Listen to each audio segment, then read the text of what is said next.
Hello guys, welcome back to my channel. Guys, हम लोग second semester DElEd second semester की math हम लोगों ने स्टार्ट करी है और इसका हम लोग फर्स्ट चैप्टर यानी कि एलसीएम और एचसीएफ पढ़ रहे हैं, जिस पर मैं ऑलरेडी 2 वीडियोस बना चुकी हूँ। एक वीडियो में मैंने आपको एचसीएफ के बारे में बताया था और दूसरे में एलसीएम के बारे में। और आज जो हमारी थर्ड क्लास है, इसमें हम एलसीएम और एचसीएफ से रिलेटेड सारे क्वेश्चंस के बारे में बात करेंगे। तो गाइज, आप ये वीडियो लास्ट तक देखिएगा। गारंटी है कि अगर आपका मैथ का डर है कि अगर आप सोचते हैं कहीं मेरा मैथ में बैक ना आ जाए, तो इस वीडियो के लास्ट तक आपको ऐसा बिल्कुल भी सारा डर आपका निकल जाएगा। आपको मैथ से डरने की बिल्कुल भी जरूरत नहीं है। बहुत ही इजी वे में मैं आपको पढ़ाऊंगी, जिससे कि आपको एक एक चीज अच्छे से समझ में आएगी। तो गाइज, अगर आपने अभी तक मेरे चैनल को सब्सक्राइब नहीं किया है तो सब्सक्राइब कर दीजिए। और अगर आप टेलीग्राम ग्रुप को ज्वाइन करते हैं मेरे, तो आपको ये सारी नोट्स जिससे मैं आपको पढ़ाती हूँ और प्रैक्टिस सेट के लिए जितने भी क्वेश्चंस वगैरह होते हैं, मैं वो सारे क्वेश्चंस उस पर प्रोवाइड कराती हूँ, जिससे कि आपको प्रैक्टिस के लिए क्वेश्चंस मिल जाते हैं। तो गाइस, टेलीग्राम ग्रुप का जो भी लिंक है वो मैं नीचे डिस्क्रिप्शन में डाल दूंगी, तो आप वहां से चेक कर सकते हैं। तो चलिए गाइस, बिना टाइम वेस्ट करें हम अपनी क्लास पे चलते हैं। तो गाइस, हमारा पहला क्वेश्चन है कि वह छोटी से छोटी संख्या ज्ञात करें जिसे 15, 18 और 48 से भाग देने पर प्रत्येक अवस्था में 3 शेष बचे। तो गाइज, अब हमको पता ही है कि इसमें या तो एलसीएम निकलेगा या तो एचसीएफ निकलेगा, लेकिन अब इन दोनों में से हमको क्या निकालना है उसके बारे में हमें कैसे पता करनी है। तो उसके लिए मैं आपको ट्रिक बताती हूँ कि आप बहुत ही इजी वे में तुरंत आप बता सकते हैं कि इसमें हमको एलसीएम निकालना है या एचसीएफ निकालना है। तो गाइज, यहाँ पर ये एक शब्द दिया गया है, छोटी से छोटी। ठीक है, छोटी से छोटी। तो इससे हमको पता चलेगा कि इसमें क्या निकालना है। तो गाइज, मैंने आपको बताया था कि एक होता है लघुत्तम समापवर्तक और एक होता है महत्तम समापवर्त्य।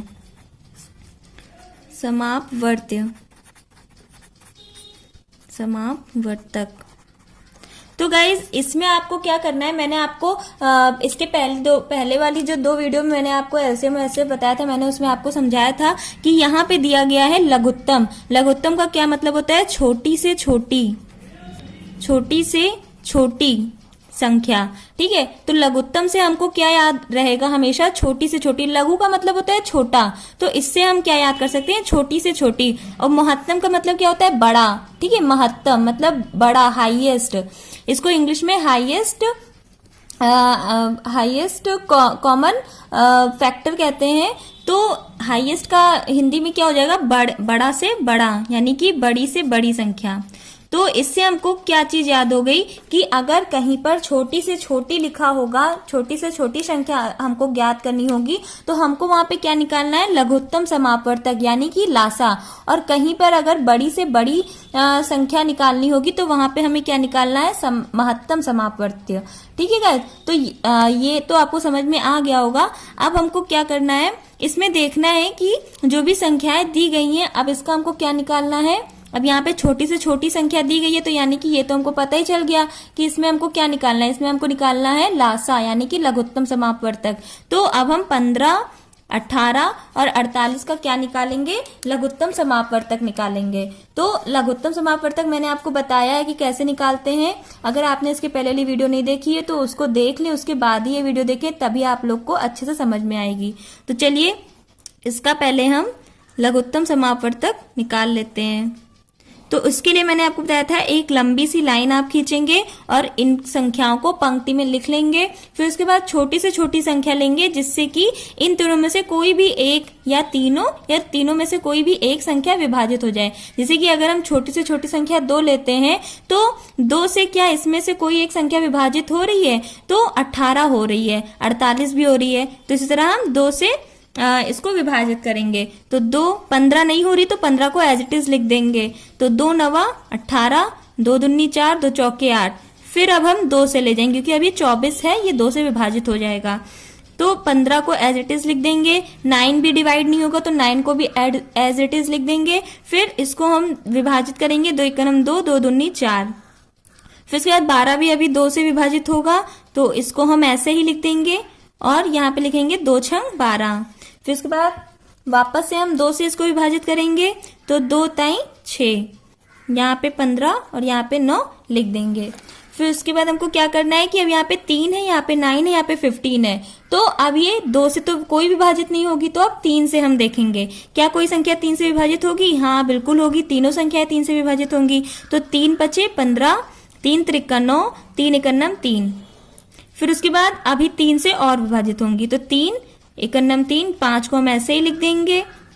फिर अब सिर्फ बचा है हमारे पास 5, तो अब ये 5 से ही विभाजित होगा और लास्ट में देखिए हमारा सबका शेष 1 1 1 1 आ गया।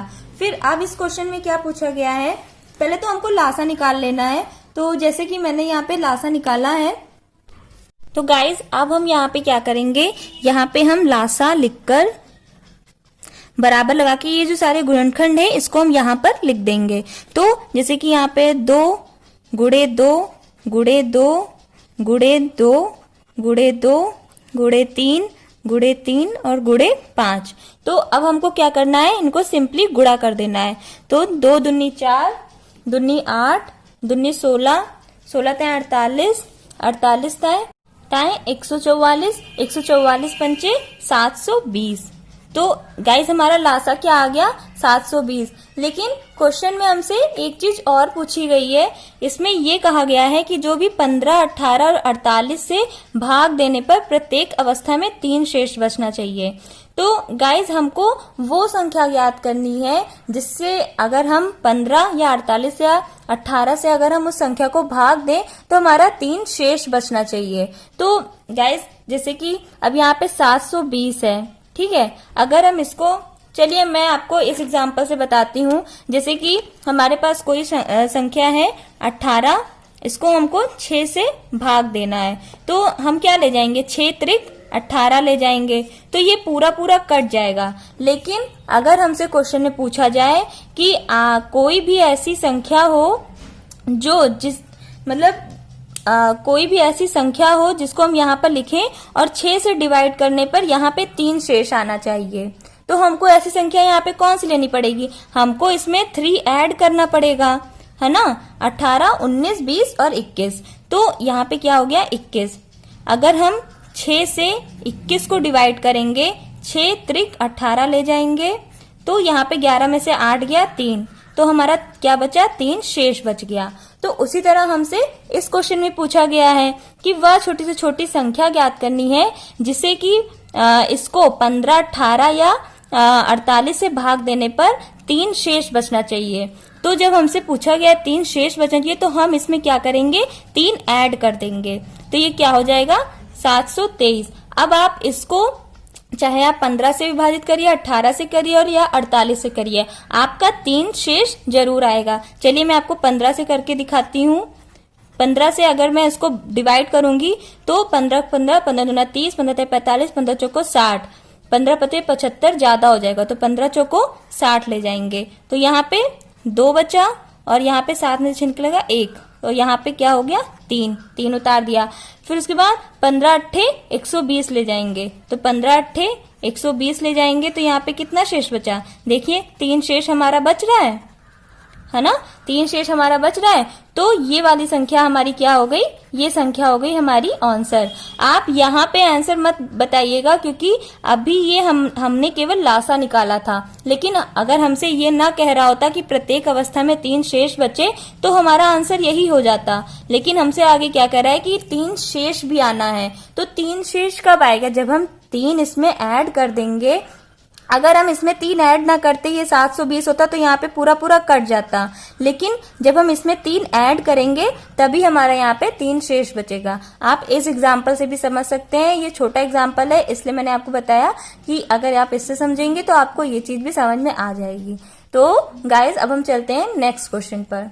तो गाइज नेक्स्ट क्वेश्चन है हमारा वो है कि बड़ी से बड़ी वर्गाकार टाइल की भुजा ज्ञात करें जो बिना तोड़े 64 मीटर 7 सेंटीमीटर लंबे और 20 मीटर 21 सेंटीमीटर चौड़े कमरे के फर्श में लगाई जा सके।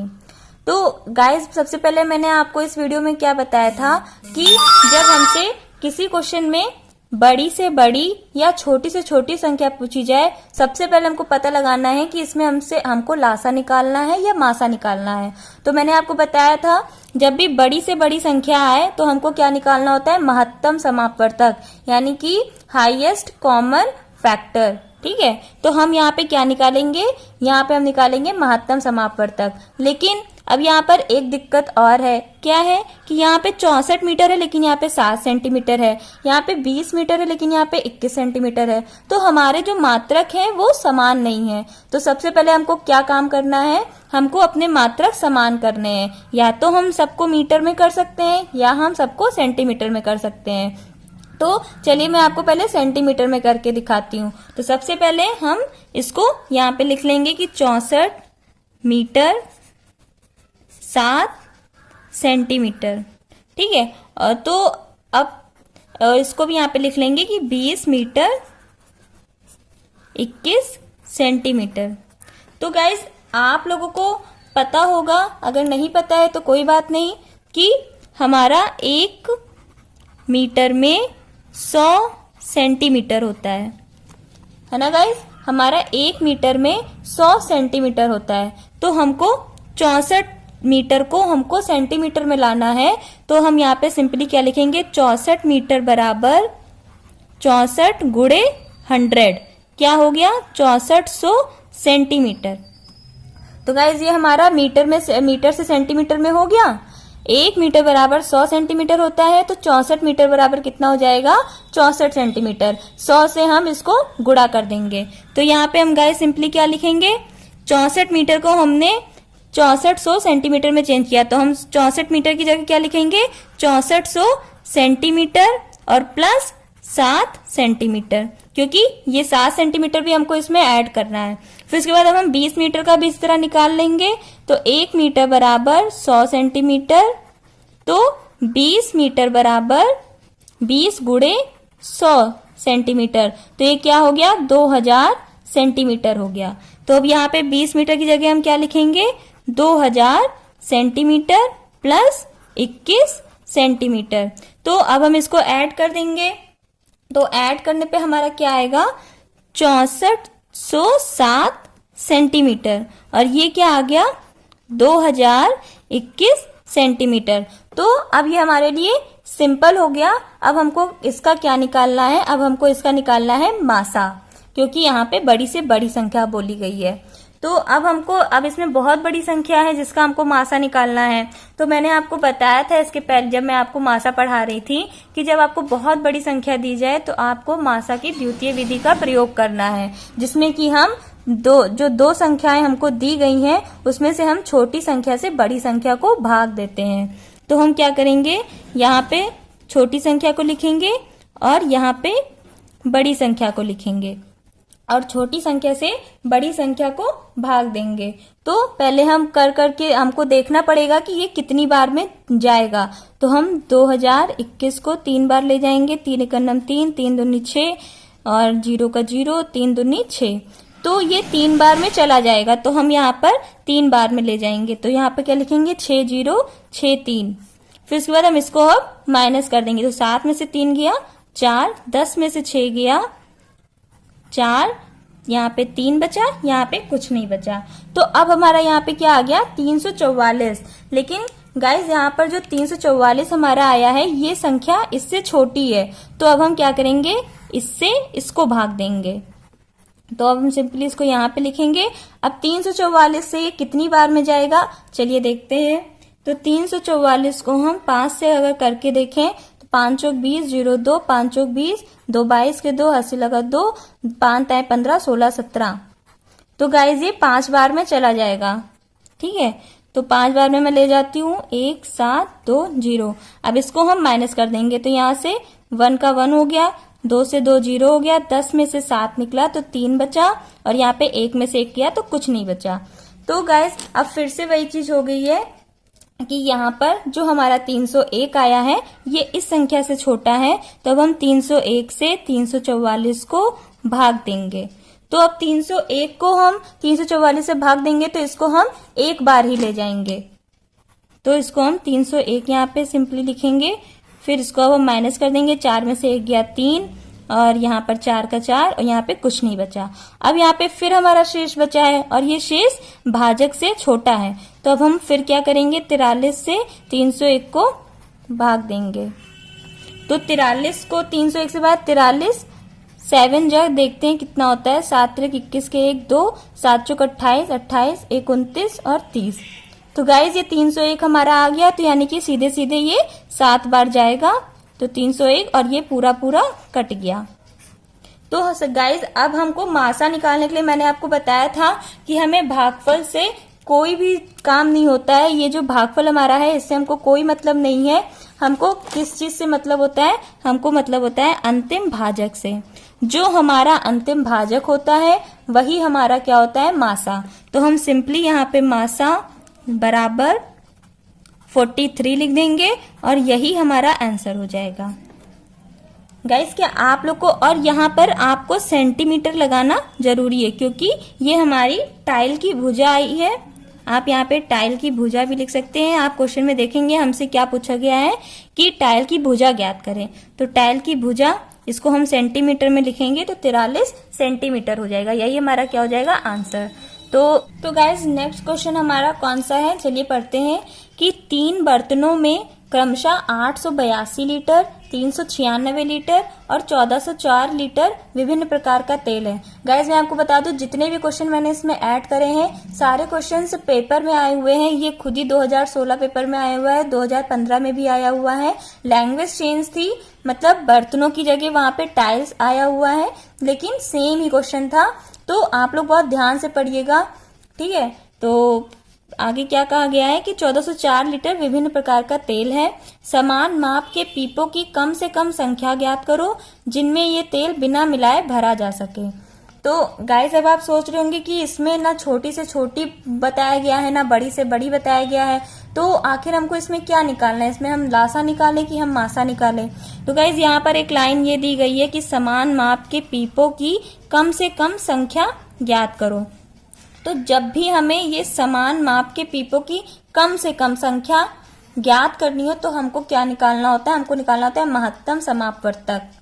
ये आप अच्छे तरीके से याद कर लीजिएगा। जब हमसे एक ही साइज का, कि मतलब वहां पे भी हमको पेपर में जो टाइल्स का क्वेश्चन आया था तो उसमें भी हमसे क्या पूछा गया कि एक ही साइज के टाइल्स की कितनी, कम से कम कितनी संख्या हो सकती है। तो हमको वहां पे टाइल्स की संख्या ज्ञात करनी थी, लेकिन एक ही साइज की। तो यहाँ पे भी हमको एक ही साइज का पीपों की कम से कम संख्या ज्ञात करनी है।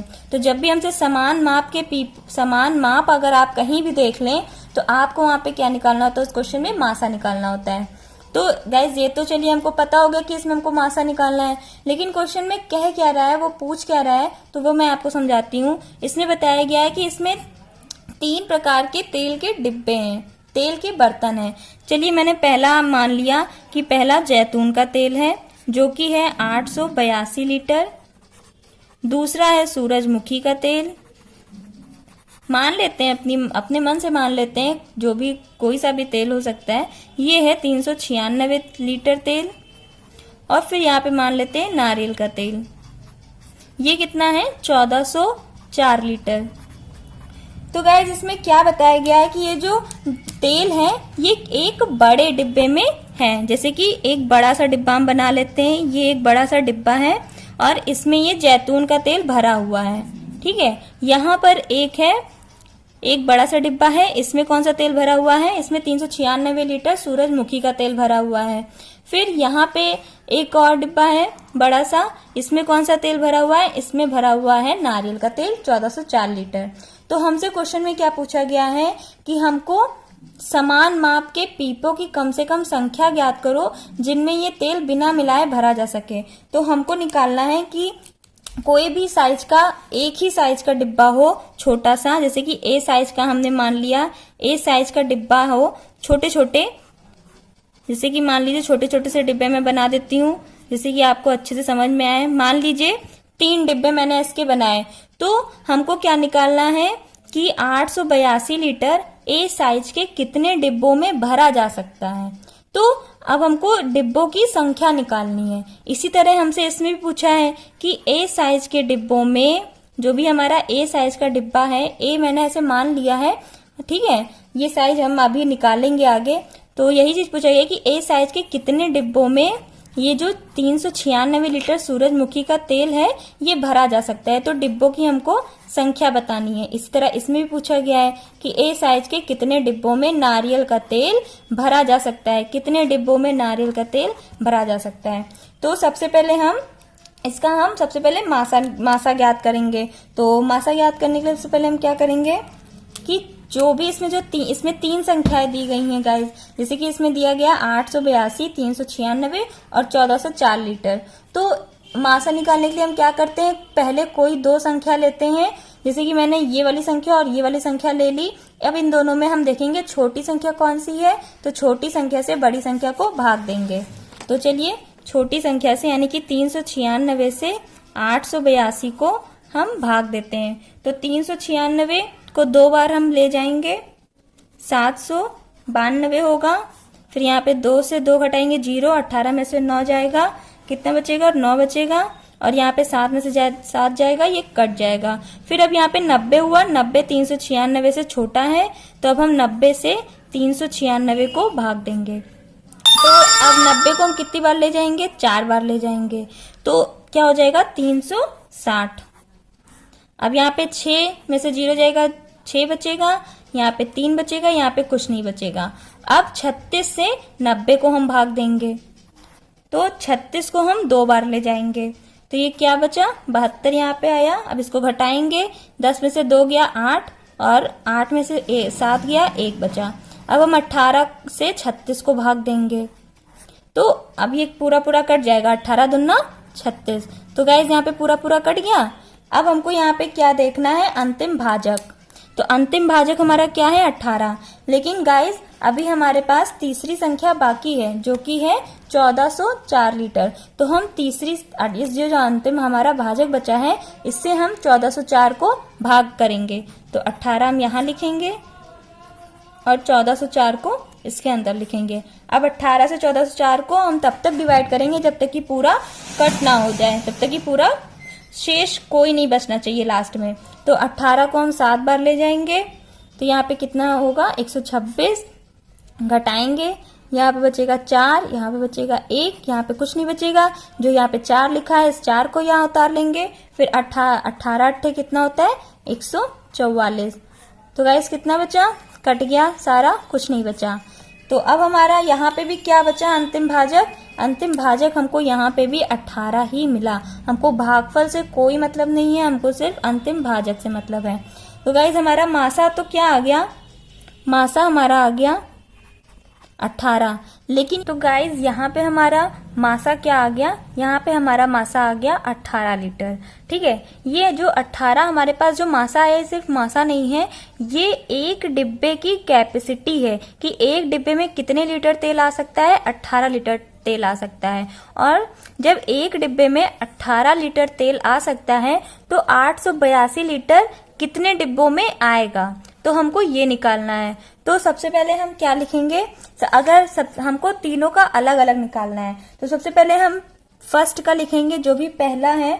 तो पहले यानी कि 882 लीटर तेल जो भी है तो उसके लिए कितने डिब्बे, पीपों की संख्या, कितने पीपों की संख्या होगी, तो पीपों की संख्या लिखकर बराबर, अब ऊपर लिखेंगे हम 882 और नीचे लिखेंगे ये जो आया है 18। अब अब इससे हमारा क्या निकलेगा, इससे हमारा निकलेगा पीपों की संख्या। लेकिन अभी आप सोच रहे होंगे कि हमने ये क्यों किया, इससे हम इसको भाग क्यों कर रहे हैं। तो मैं ऐसे आपको समझाती हूँ, जैसे कि आप मान लीजिए आपके पास 50 रुपए हैं, ठीक है, आपके पास 50 रुपए हैं और आपको चॉकलेट खरीदनी है, एक चॉकलेट 10 रुपए की है, ठीक है, एक चॉकलेट 10 रुपए की है। तो आपको कितनी चॉकलेट आपको मिलेगी, आप कितनी चॉकलेट खरीद सकते हैं, तो इसको हम सिंपली भाग दे देंगे, 10 बचे 50 यानी कि 5 चॉकलेट आप खरीद सकते हैं। तो ये क्या आ गई, ये आ गई चॉकलेटों की संख्या। तो उसी तरह हमने यहाँ पे भी किया कि एक पीपे की कैपेसिटी हमको पता है जो कि है 18 लीटर, लेकिन जो 882 लीटर जो कि बड़े डिब्बे की कैपेसिटी है, तो ये जो 882 लीटर है ये इस 18 लीटर जो 18 लीटर का जो भी डिब्बा है, तो ये कितनी संख्या इसकी होगी कि ये 882 लीटर पूरा का पूरा तेल उसमें आ जाए। तो हमको क्या निकालनी है, संख्या निकालनी है।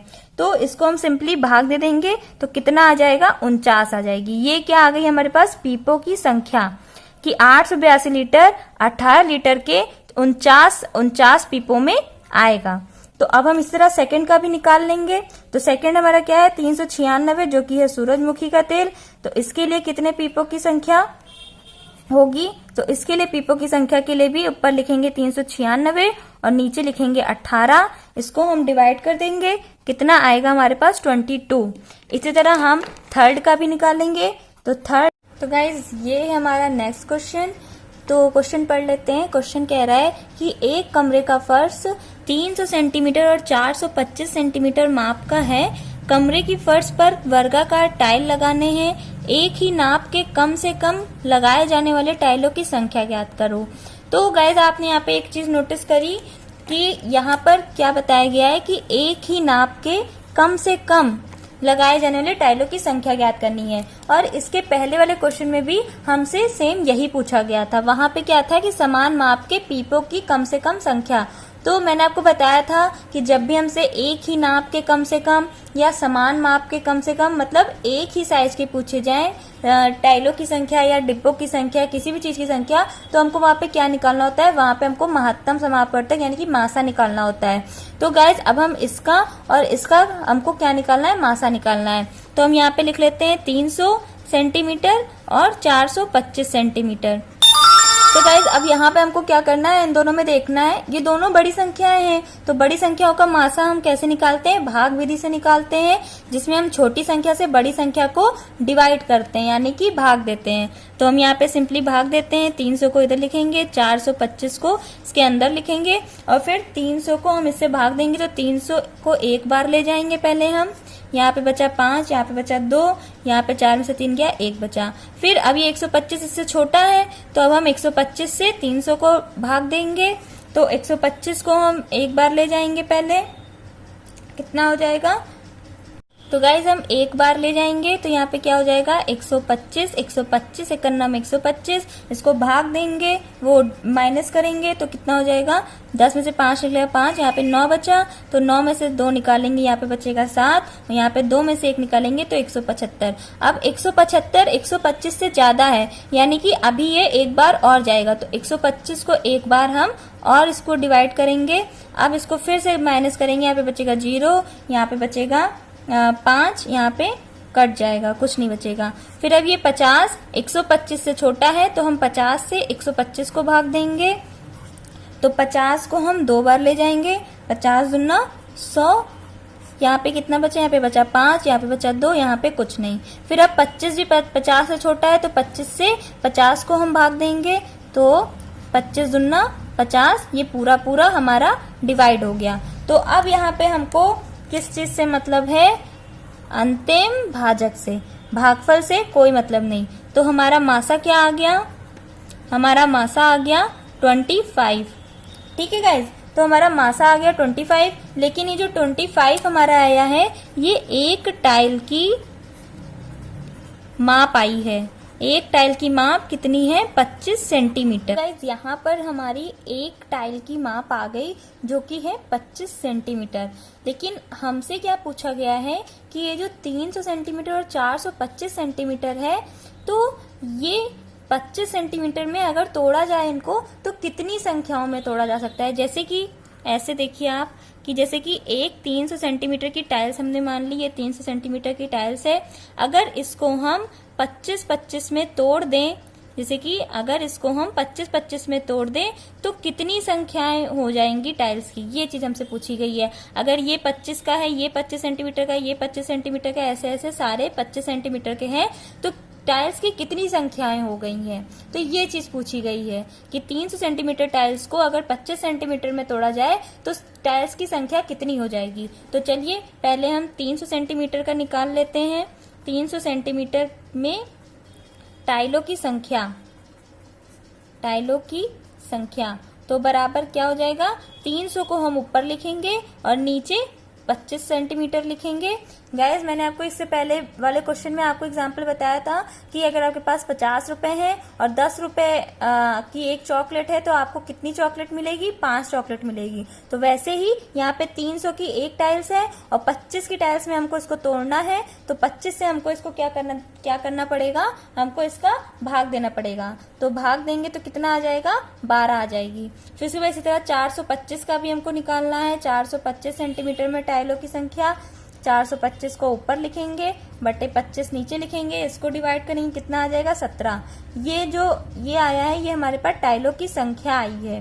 ठीक है, अब हमको इन दोनों को ऐड कर देना है, ये 12 और ये 17 को हमको ऐड कर देना है। टोटल टाइलों की संख्या निकालनी है, टोटल टाइलों की संख्या तो कितनी हो जाएगी, 7 और 2 9 और 1 और 1 2। तो यानी कि ये हमारा क्या हो गया, आंसर हो गया, ये हमारा इस क्वेश्चन का आंसर हो गया। ठीक है गाइज, तो अगर आपको ये क्वेश्चन छोटा सा भी कोई भी डाउट हो तो आप कमेंट बॉक्स में पूछिएगा और मैं नेक्स्ट वीडियो में आपके सारे डाउट दूर कर दूंगी। तो अब नेक्स्ट क्वेश्चन देखते हैं कौन कौन से हैं। गाइज नेक्स्ट क्वेश्चन जो हमारा है वो है कि वह छोटी से छोटी संख्या ज्ञात करें जिसमें 7 घटाने पर वह 12, 16, 18, 21 से विभाजित हो जाए। और ये वाला क्वेश्चन है कि वह बड़ी से बड़ी संख्या ज्ञात करें जो 24, 60 तथा 84 को पूरी विभाजित करें। तो गाइज ये दोनों क्वेश्चन मैं आपके लिए छोड़ रही हूँ। आप दोनों क्वेश्चंस को लगा के, ये पहले मैं इसको बता चुकी हूँ, दोनों क्वेश्चन मैं आपको पहले करा चुकी हूँ, केवल संख्याएं चेंज है। तो आपको लगा के कमेंट बॉक्स में इसका आंसर बताना है। मैं थोड़ा हिंट दे रही हूँ आपको, जैसे कि इसमें छोटी से छोटी बोला गया है तो मैंने आपको बताया इसमें लघुत्तम समापवर्तक निकाला जाएगा। किसका, इन संख्याओं का लघुत्तम समापवर्तक आप पहले निकालेंगे, फिर जो भी हमारा लघुत्तम समापवर्तक यानी कि जो भी लासा आएगा उसमें आप 7 घटा देंगे, बस आपका वही आंसर हो जाएगा। और नेक्स्ट क्वेश्चन में क्या करना है, बड़ी से बड़ी संख्या ज्ञात करनी, तो हमको इसमें मासा निकालना है। तो आपको 24, 60 और 84 का मासा निकालना होगा। जो आपका मासा आएगा वही आपका आंसर हो जाएगा। तो आपको दोनों क्वेश्चन का आंसर मुझे कमेंट बॉक्स में जरूर बताना है। गाइस अगर अभी तक आपने मेरे चैनल को सब्सक्राइब नहीं किया है तो प्लीज मेरे चैनल को सब्सक्राइब कर दीजिए, क्योंकि मैं आपके लिए डेली 10 AM पर आपके लिए डेली क्लास लेकर आती हूँ और सेकेंड सेमेस्टर का पूरा कोर्स कंप्लीट करवाऊंगी, ये मेरा वादा है आपसे, और बिल्कुल बेसिक से पढ़ाऊंगी आपको। तो फटाफट से मेरा चैनल को सब्सक्राइब कर दीजिए जिससे कि आपकी एक भी क्लास छूटे ना। और आप मेरे टेलीग्राम ग्रुप को भी ज्वाइन कर सकते हैं, उसके लिंक मैं नीचे डिस्क्रिप्शन में दे दूंगी। और प्रैक्टिस के लिए अगर आपको क्वेश्चंस चाहिए तो आप उसके लिए भी कमेंट बॉक्स में आप बताएं कि अगर आपको क्वेश्चंस नहीं मिल रहे हैं तो मैं आपको क्वेश्चंस भी प्रोवाइड कराऊंगी और PDF नोट्स भी। और ये दोनों सारी चीजें मैं आपको टेलीग्राम ग्रुप पे भी सेंड करती रहती हूँ, तो आप टेलीग्राम ग्रुप को भी ज्वाइन कर लीजिए। तो मिलते हैं नेक्स्ट वीडियो में। और गाइज मैं आपको बता दूं कि LCM और SCF वाले सारे क्वेश्चंस हमारे कंप्लीट हो गए हैं, पूरा चैप्टर हमारा कंप्लीट हो गया है। तो अब हम जो नेक्स्ट क्लास हमारी आएगी उसमें हम नेक्स्ट चैप्टर से स्टार्ट करेंगे। तो गाइज मिलते हैं फिर नेक्स्ट वीडियो में। टिल देन बाय बाय, आप अपना ख्याल रखिएगा। Keep supporting guys.